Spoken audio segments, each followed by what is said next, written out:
श्री गुरुदेव भगवान की जय। श्रीमद् भगवद गीता के 9वें अध्याय में राज विद्या राजगुह योग नाम का वर्णन जो हुआ है, यह गोपनीय विद्या है, राज विद्या है, परंतु जिज्ञासु के लिए भगवत कृपा से साक्षात प्रकट है। गोपनीय है लेकिन जिज्ञासु के लिए साक्षात है, प्रकट है।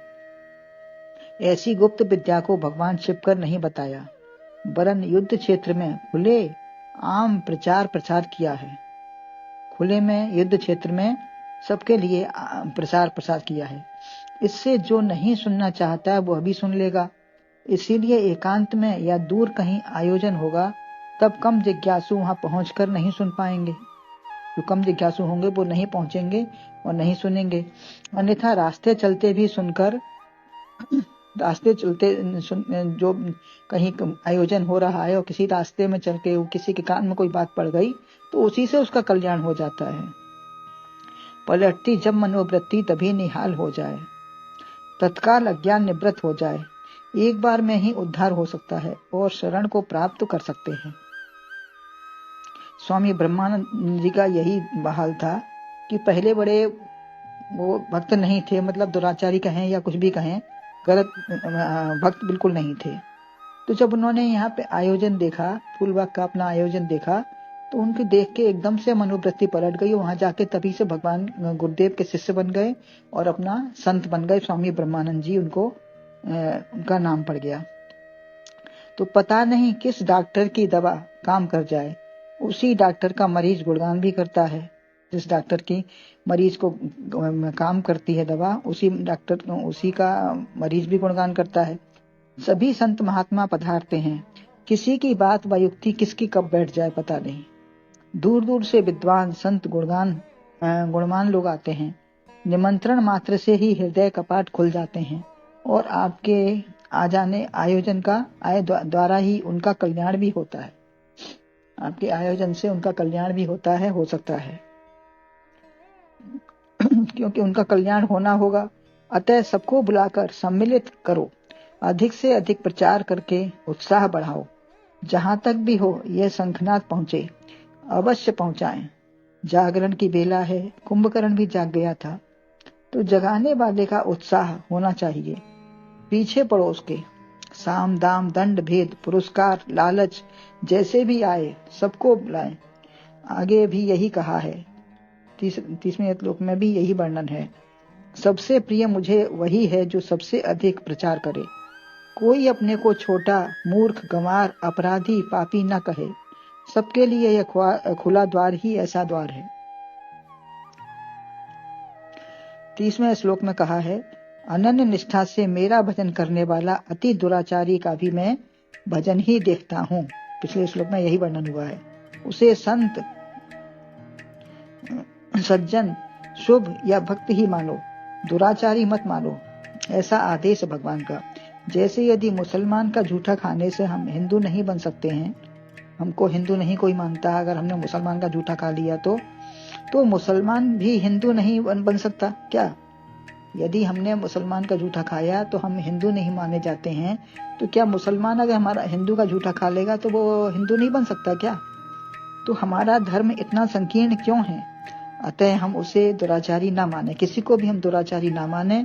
जो करता है अपनी वृत्तियों से करता है और हमारे सदाचार को देखकर वो भी बदल जाएगा एक दिन। पहले कहा व्यवसायत्मका बुद्धि समाधो न विधीयते, तो ऐसी बुद्धि वाला भगवान को प्राप्त कर लेता है। किंतु जो समग्रता से सूक्ष्म स्थूल सबसे शरीर से मन बुद्धि इंद्रियां अंतःकरण सब व्यवस्थित हो गए, तो वह साधु ही हो गया। जिसके सब व्यवस्थित हैं और सब अपने कहने में हैं, करने में अपने कहने से ही काम करते हैं, तो वह साधु ही है। तब कोई दुर्गुण या दुराचार यदि है भी तो भी वह धीरे धीरे समाप्त हो जाता है। यदि ईश्वर लग गया तो उसका दुर्गुण भी धीरे धीरे सब समाप्त हो जाएगा। सफाई करने में जुट जाएं तो गंदगी धीरे धीरे अपने आप समाप्त हो जाती है। उसका परिणाम क्या होता है? धीरे धीरे गंदगी समाप्त हो जाएगी तो उसका परिणाम होता है, 31वां श्लोक है, क्षिप्रम भवति धर्मात्मा शश्वत शांतिम निगच्छति कौन्तेय प्रतिजानीहि न मे भक्तः प्रणश्यति। वह धर्म युद्ध हो शीघ्र शाश्वत शांति पाता है यही। यह सत्य समझो भक्त मेरा नष्ट होता है नहीं। मेरा भक्त कभी नष्ट नहीं हो सकता। भगवान का ये पूर्ण घोष है। उसका अन्वय है,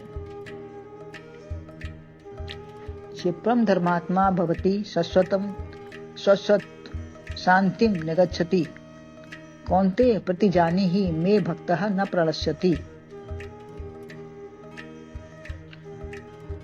बहुत अधिक दुराचारी ने भी यदि एक बार भी कोई शुभ कर्म कर लिया या संकल्प कर लिया मैं भगवान का और भगवान मेरे हैं, तो वह धीरे धीरे नहीं बहुत जल्दी ही धर्मात्मा हो जाता है। संकल्प मात्र की देर है बस। यद्यपि यह भी कहा जन्म जन्म मनि यत्न कराहि अंत राम कहीं आवत नाही। तो जन्म जन्म का साधन और अभ्यास भी एक बार में जब पतन हो सकता है, तो जैसे विष एक बार में मार देता है, तो अमृत में भी वही शक्ति है जिला देने की। सन्मुख होय जीव मोय जब ही जन्म कोट अघनाशे तभी। तो कोट विप्र बध लागे जाहू आयु शरण तजऊ नहीं तारू। इसको कोटि विप्र का बध का पाप लगा हुआ है, उसको भी अगर शरण में आने पे मैं उसको छोड़ता नहीं हूँ। भगवान की ऐसी प्रतिज्ञा है। लेकिन एक बार आना ही कठिन है, फिर वो जा नहीं सकता। यदि आ गया तो वो जा नहीं सकता। यहाँ कोई मंत्र या बूटी या त्राटक नहीं है। आरोपित से हमारा तुम्हारा मान रहे हैं। आरोप से ही हम तुम्हारा मानते हैं, अपना तुम्हारा पराया। वास्तव में तो सब परमात्मा का ही है। पहले जैसे कोई अभ्यागत होता है तो पहले उसको मेहमान मानता है, फिर धीरे धीरे ज्यादा रहा तो रहमान हो गया, और धीरे धीरे फिर वो शैतान ही हो जाता है, ऐसा जम जाता है। अतः दुराचरण जब सब आरोपित है, यह चले ही जाएंगे। अपना तो धर्म सत्य था, चैतन्य था, जो अब भी है। बादल छा गया तो छिप गया, पर्दा हटा नहीं कि शीघ्र ही भगवान का हो गया। अपने में मिलाने की शक्ति अधिक होती है। अपने में मिलाने की शक्ति भगवान की अधिक है। पंचभूत जब शीघ्र अपने में मिलते हैं तो वह ईश्वर का अंश ही है। पंचभूत देहनाश के बाद तुरंत मिल जाते हैं अपने अपने अंशों में, तो ये तो ईश्वर का अंश है। हम ईश्वर के अंश हैं। बहुत जल्दी धर्मात्मा हो सकता है, तब तुरंत ही शाश्वत शांति निगच्छति, शाश्वतः नष्ट की है। परम परमाम ऐसी तमेव शरणं गच्छ। पराम शांति गीता में विभिन्न प्रकार से वर्णन हुआ है, किस तरीके से भगवान में मिल सकता है।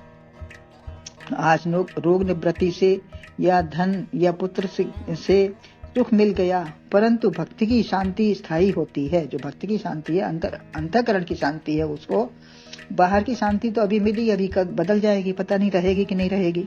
लेकिन जो अंदर की शांति है वो परम शांति है। परम शांति ही सदैव है। वह चाहे आग पानी बम फटे, शरीर का अंग भंग हो जाए, मृत्यु हो जाए, यह सब शरीर की आपदाएं आती जाती हैं, परंतु भक्त की शांति भंग नहीं होती। किसी भी अवस्था में, समय में, काल में, किसी भी कारण से उसकी शांति भंग नहीं होती। वह सदा अपने रंग में रंगा रहता है। भगवान राम कृष्ण के कितने अवतार हुए, परंतु वह कभी विचलित नहीं हुए। अपने पद स्वरूप जो सच्चिदानंद है उससे न विचलित हों। शरीर वस्त्र घर धन आएगा जाएगा, किंतु आत्मा सदैव है, फिर हमारी हानि नहीं, कभी नहीं है। ऐसी शांति पूर्ण निष्ठा से ही होगी। जब पूर्ण निष्ठा आएगी तभी ऐसी शांति हमको होगी। हे कुंती नंदन, तुम कुशाग्र बुद्धि हो। कुंती नंदन ने उसको संबोधन दिया है, तो तुम उससे है कि तुम कुशाग्र बुद्धि हो। प्रति जानी ही, अच्छी प्रकार जान लो। प्रतिज्ञा करो। मेरी प्रतिज्ञा तो टल गई। भगवान ने अपनी प्रतिज्ञा करी थी कि मैं शस्त्र नहीं उठाऊंगा, लेकिन भीष्म पितामह के आगे उनकी प्रतिज्ञा टल गई। भक्त के आगे जो उन्होंने कहा था, जो आज इस हरि है न शस्त्र कहा हूं, तो भगवान की प्रतिज्ञा तो छूट जाएगी, पर भक्त की नहीं छूटेगी। भक्त की प्रतिज्ञा को नहीं छूटने देंगे। भगवान इतने भक्त परायण हैं कि भक्त की प्रतिज्ञा को नहीं तोड़ने देंगे। संदेह तुम्ही को है। भगवान अर्जुन से कहते हैं कि तुम्ही को संदेह है कि पराजय होगी या सबके मारे जाने का डर है उनको, तो गुरुजी भी मंत्र देते समय कल्याण का वरदान दे दें। ऐसा नहीं है, वरन तुम हमारे हो गए, तन मन धन सब अर्पण कर दो। भगवान कोई गुरु जी मंत्र देते समय ऐसा कोई वरदान नहीं देते कि तुम्हारा कुछ गलत नहीं होगा, ऐसा नहीं होगा। लेकिन बस तुम अपना सब अर्पण कर दो, तो फिर उनके वो जाने, उनका काम जाने, जैसा होगा भगवान वही करेंगे। तो सच्चिदानंद ही शेष रहा। फिर जब तुमने सब अर्पण कर दिया तो फिर तुम्हारे पास शेष क्या रहा? केवल सच्चिदानंद रूप। कहो अहम ब्रह्मास्मि, मैं शिवोहम, शरीर नहीं हूँ, मैं जड़ रोगी देह मर नहीं हूँ, मैं शिव रूप हूँ, ऐसी प्रतिज्ञा करो। मेरा भक्त नष्ट नहीं होता है। भगवान बार बार कह रहे हैं कि मेरा भक्त कभी नष्ट नहीं होता है। मैं का भक्त, जो मैं का भक्त हुआ, अहम का भक्त हो गया, अपनी आत्मा का भक्त हो गया, वह नष्ट नहीं होगा। प्रहलाद कभी नष्ट नहीं हुआ। जो शिव एक बार बन गया तो फिर वह शरीर नहीं बन सकता। जो एक बार शिव बन गया, कल्याण स्वरूप आत्मा पहचान ली, बन गया, तो वह शरीर नहीं बनेगा।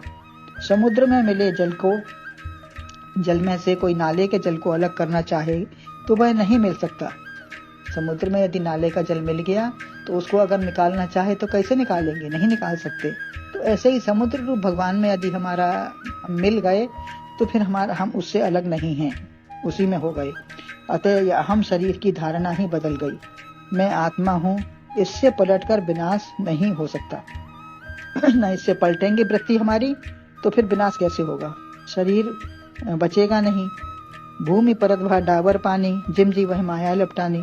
तो शुद्ध ब्रह्म या परंतु संसार में शरीर की भावना बन गई। संसार में रहकर हमें शरीर की भावना, जमीन पे आए तो हमारी शरीर की भावना बन गई कि हम शरीर हैं, हमारा फला है कुछ। किंतु वास्तविक वस्तु प्राप्त करके या सच्चा पति मिलने पर गुड्डा गुड़िया का खेल समाप्त हो जाता है। फिर गुड्डा गुड़िया कौन खेलता है? सच्चा पति मिल गया, वास्तविक वस्तु प्राप्त हो गई, भगवान से हम जुड़ गए, मिल गए, तो फिर हमारा सब संसार का सब छूट गया, सब गुड्डा गुड़िया हैं, आने जाने वाली माया है। यह स्वयं मेरा कवच है, बाण है, तलवार है। जो भी दुष्वृत्ति आई स्वयं नष्ट हो जाती है समूल रूप से। दुष्वृत्ति जो भी हैं सब अपने आप नष्ट हो जाएंगी, बच के निकल जाएंगी हमसे। तो वृत्ति भी मेरी मैं हो गई। जो मेरी वृत्ति थी वो भी मेरी मैं ही बन गई, मैं में समा गई। वो भी अलग कुछ रहा ही नहीं। फिर जैसे अपनी मान्यता शरीर जाति गोत्र नाम को नहीं भूलते, हमारी मान्यता है कि हम फला शरीर गोत्र नाम हमारा ये है, जाति है, तो ऐसे ही आत्मा का दृढ़ निश्चय हो जाए कि मैं आत्मा ही हूँ। मेरे भक्त का विनाश नहीं होता। विनाश आत्मा का है नहीं। शरीर में जो रोग शोक मृत्यु आएगी उसे विनाश न मान लेना। शाश्वत शांति आत्मा की दृढ़ता से ही प्राप्त हो सकती है और होती है। भगवान अपने भक्त का कभी विनाश न करते हैं, न देखते हैं, न होता है। तो ऐसी दृढ़ता आ जाए मन में तो हम आत्मा ही हैं, ब्रह्म रूप हैं और भगवान के हैं। बोलो गुरुदेव भगवान की जय।